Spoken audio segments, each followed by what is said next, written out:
Olá, meus irmãos, bem-vindos ao canal Ministério Palavra do Senhor. Vamos dar continuidade ao estudo da Bíblia, o livro de Atos dos Apóstolos, capítulo 23 ao capítulo 26. Como vocês viram, esses últimos capítulos do livro estão centrados em Paulo, né? Estão sendo todos centrados em Paulo, no julgamento. Vocês vão acompanhar aqui o julgamento de Paulo. Viram lá no capítulo 21 a prisão de Paulo, no capítulo 22 capítulo 22, Paulo fazendo a sua defesa, né? E vamos começar o capítulo 23 até o capítulo 26. Paulo, no capítulo 23, vai comparecer ante o Sinédrio, que a gente aprendeu que Sinédrio quer dizer Assembleia. No dia seguinte, visto que o comandante queria descobrir exatamente por que Paulo estava sendo acusado pelos judeus, libertou e ordenou que se reunissem os chefes dos sacerdotes e todo o Sinédrio. Então Paulo apresentou-se a eles. Paulo, fixando os olhos no Sinédrio, disse: meus irmãos, tenho cumprido o meu dever para com Deus com toda a boa consciência até o dia de hoje. Diante disso, o sumo sacerdote Ananias, interessante a gente observar isso aqui, o sumo sacerdote Ananias, Deus não é Anás, não. O sumo sacerdote Ananias deu ordem aos que estavam perto de Paulo para que lhe batesse na boca. Então Paulo disse: Deus te ferirá a parede branqueada. Estás aí sentado para me julgar conforme a lei, mas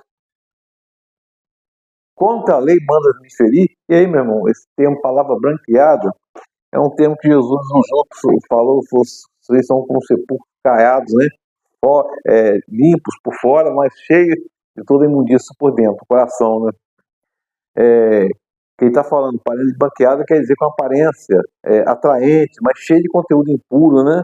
Como sepulcros que tem cadáveres, né? É uma metáfora, né? Os que estavam perto de Paulo disseram: você ousa insultar o sumo sacerdote de Deus? Paulo respondeu: irmão, eu não sabia que ele era o sumo sacerdote, pois está escrito: não fale mal de uma autoridade do seu povo.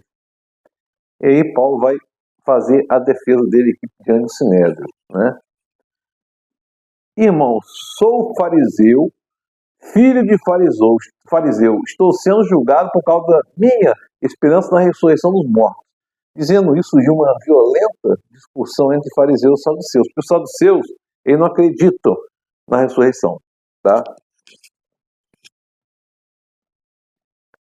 E a Assembleia ficou toda dividida. Paulo usou do conhecimento dele e da sua dialética e do seu poder de oratória, e acabou dividindo, lançando em roxo ali, dividindo a opinião daqueles da Assembleia lá, do Sinédrio, né? Não encontramos, aí falaram, o saduceu diz que não há ressurreição, nem anjo, nem espírito, mas o fariseu admite todas essas coisas, né? Não encontramos nada de errado neste homem. Quem sabe se algum espírito ou anjo falou com ele? E a discussão ficou mais violenta ainda, tá? A discussão ficou mais violenta ainda. Então Paulo ordenou que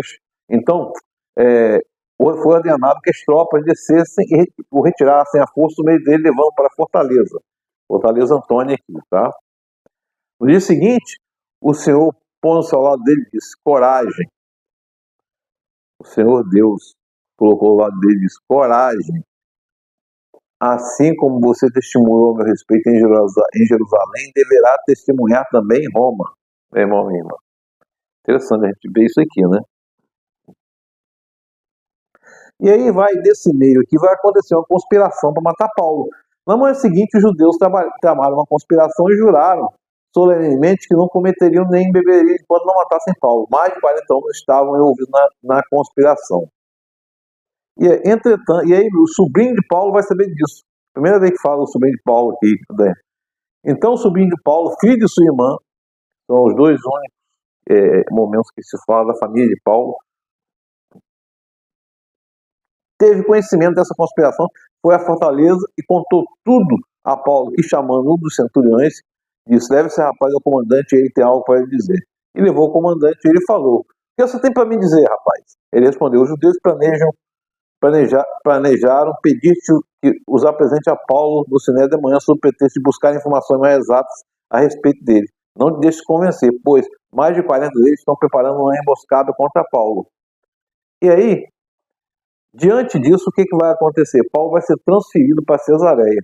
Então, ele chamou 2 de seus centuriões e ordenou-lhes: preparem um destacamento de 200 soldados, 70 cavaleiros e 200 lanceiros. A gente vê aqui a precisão da narrativa de Lucas, né? A fim de irem para Cesareia esta noite às 9 horas. Providencie montarias para Paulo e levem-no em segurança até o governador Félix. E o comandante escreveu a carta nesse termo: Cláudio Lísias, ao excelentíssimo governador Félix. Este homem foi preso pelos judeus que estavam prestes a matá-lo quando eu, chegando com minhas tropas, resgatei por soube que é cidadão romano. Descobri que ele estava sendo acusado de questões acerca da lei deles, mas não havia nada contra ele, nem nenhuma acusação que merecesse morte ou prisão. Aqui a gente está vendo aqui a religiosidade, está vendo a maldade, né? E aí, vai levar Paulo é transferido para Cesareia. 5 dias depois, um sacerdote, Ananias, desceu a Cesareia com alguns dos líderes judeus e um advogado chamado Tértulo, os quais apresentaram ao governador suas acusações contra Paulo.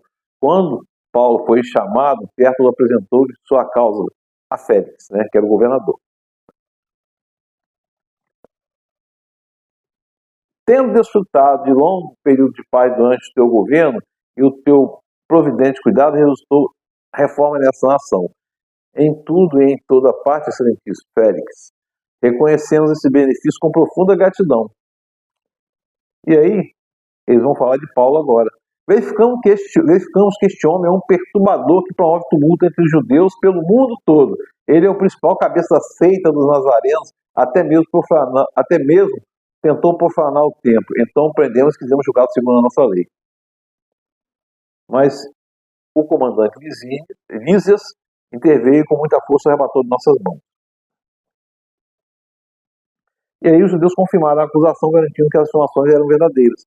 Os judeus estavam mentindo. E aí o governador faz um sinal, né, para Paulo falar. Paulo declarou: sei que há muitos anos tem sido juiz nesta nação, por isso de bom grado faço a minha defesa. Facilmente poderás verificar que há menos de 12 dias subi a Jerusalém para adorar a Deus. E aqui Paulo já estava purificado, hein? Que era o ritual de purificação, né? Meus acusadores não me encontraram discutindo com ninguém no templo, nem incitando uma multidão nas sinagogas, ou em qualquer outro lugar da cidade. Nem tampouco podem provar-te as acusações que agora estão fazendo contra mim. Confesso, porém, que adoro o Deus nossos antepassados como seguidor do caminho. Lembre-se que os cristãos eram chamados nessa época seguidor do caminho, tá? A que chamam de seita. Você vê que existe todo um cuidado de Paulo para falar de que o evangelho está acima de qualquer religião, acima de qualquer doutrina. Creio em tudo que concorda com a lei e no que está escrito nos profetas, e tenho em Deus a mesma esperança desses homens de que haverá ressurreição, tanto dos justos como dos injustos. Depois de estar ausente por vários anos, vim a Jerusalém para trazer esmolas ao meu povo e apresentar ofertas. Enquanto fazia isso, já cerimonialmente puro, encontraram-me no templo, sem envolver-me em nenhum ajuntamento ou tumulto. Paulo aqui está apresentando a justificativa dele e contrapondo os argumentos e os fatos mentirosos que estavam sendo apresentados contra ele. Então Félix, que tinha conhecimento do caminho, né? Tinha um bom conhecimento, Félix, ele conhecia a doutrina do caminho ou os ensinamentos de Paulo sobre Jesus Cristo. Adiou a causa e disse: quando chegar o comandante Lísias, decidirei o caso de vocês. E aí, isso aí vai demorar tempo. Vocês vão ver que na frente vai passar 2 anos. Passados 2 anos, Félix foi sucedido por Pórcio Festo. Todavia, desejava manter a simpatia dos judeus e Félix deixou Paulo na prisão.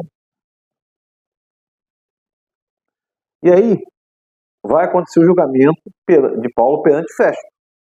3 dias depois de chegar à província, Festo subiu de Cesareia para Jerusalém, onde estavam os sacerdotes e os judeus mais importantes que compareceram diante dele apresentando as acusações contra Paulo. Pediram a Festo o favor de transferir Paulo para Jerusalém contra os interesses do próprio Paulo. Paulo não queria ir para lá, para matá-lo na emboscada. Festo respondeu: Paulo está preso em Cesareia. Eu mesmo vou lá em breve. Desçam comigo alguns dos seus líderes e apresentem ali as acusações que tem contra esse homem, se realmente ele fez algo errado. Então, passado com eles 8 a 10 dias, desceu para Cesareia e no dia seguinte convocou o tribunal e ordenou para que Paulo fosse trazido perante ele. Vocês estão vendo aqui, meu irmão?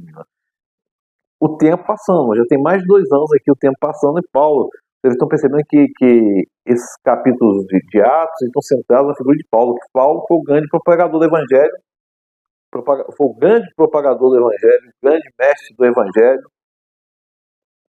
para os gentios, como Jesus próprio definiu, esse é um vaso escolhido para mim para levar a palavra aos gentios.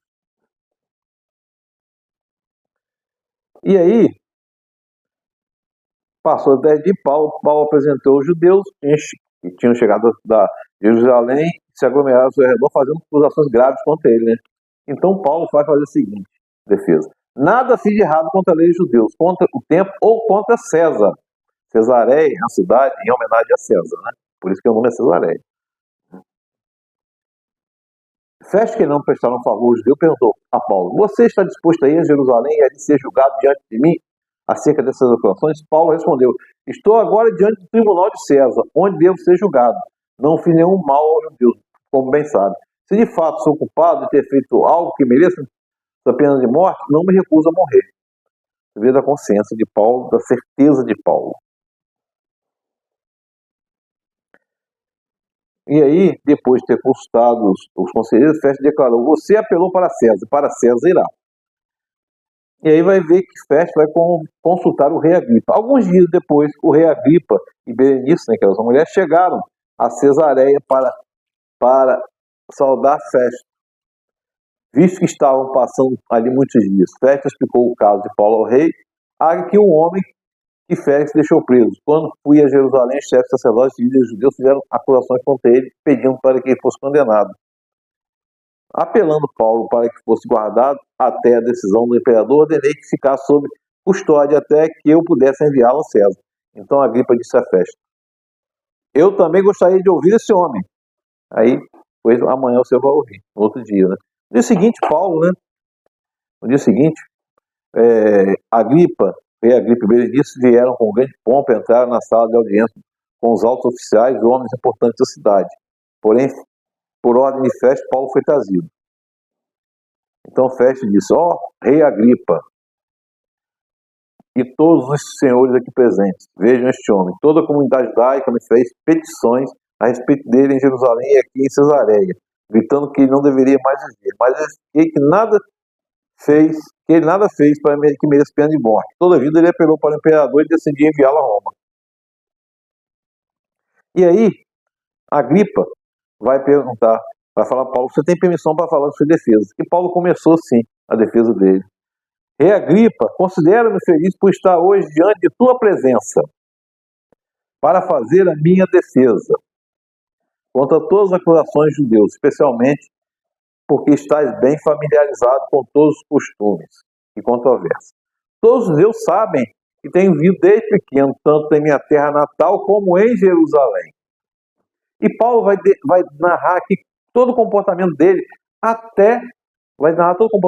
desde antes da conversão dele, dizendo que ele foi criado aos pés de Gamaliel, que ele era um fariseu, que era conhecedor das escrituras, dos profetas, né? Ele chega a falar assim: eu também estava convencido que deveria fazer todo o possível para me opor ao nome de Jesus Nazareno. E aí Paulo vai começar a narrar tudo, até a conversão dele, a queda dele, a cegueira dele em Damasco, a conversão dele lá. E aí, a certa altura, depois de narrar, Festo, depois que Paulo fala isso tudo, dizendo que Cristo haveria de sofrer, sendo o primeiro a ressuscitar dentre os mortos, proclamaria a luz para o seu próprio povo e para os gentios. A essa altura, Festo interrompeu Paulo e disse: em alta voz, você está louco, Paulo? As muitas letras estão te levando à loucura?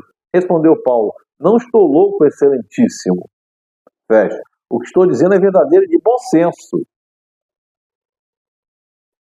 E ele perguntou: Rei Agripa, crês nos profetas? Eu sei que sim. Olha o que Paulo colocou, a situação que Paulo colocou, Rei Agripa. Se ele dissesse que sim, Paulo insistiria que reconhecesse Jesus para o cumprimento que Jesus foi o cumprimento das profecias.